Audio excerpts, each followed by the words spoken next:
Si vous avez déjà visité un chantier archéologique, il est peut-être déjà arrivé de voir que certaines personnes sont assises l'air perplexes devant un mur de terre avec du papier millimétré entre les mains.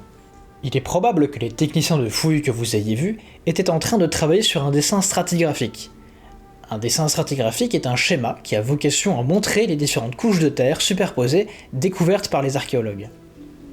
En archéologie, les actions humaines sont visibles grâce à des couches de terre de couleurs, tailles et natures diverses. Chacune possède un numéro unique qui permet de l'identifier et de la différencier des autres. On parle alors d'unité d'enregistrement. Une fois qu'une couche possède un numéro, on peut l'inclure dans ce genre de diagramme qu'on appelle un diagramme de Harris.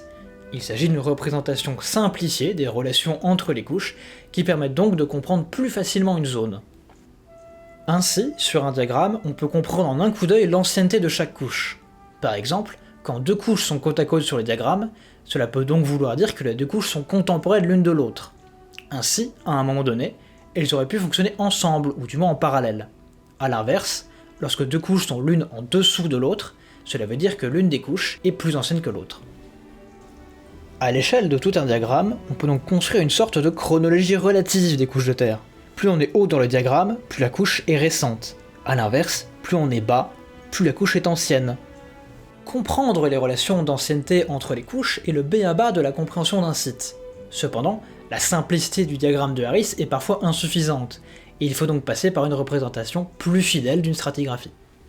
La stratigraphie désigne un ensemble de techniques qui permettent l'étude des couches stratigraphiques, donc des couches de sédiments qui se forment naturellement ou du fait de l'action de l'homme sur son milieu.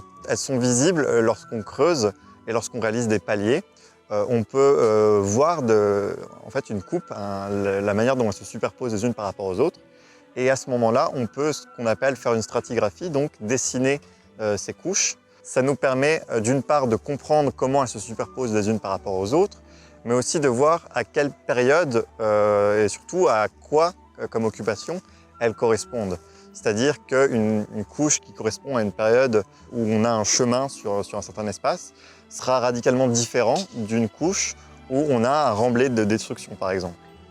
Il faut retenir que la stratigraphie est un outil essentiel en archéologie, car il permet de construire une chronologie relative d'un site. Parfois, il est possible de se servir de certains repères pour en faire une chronologie absolue.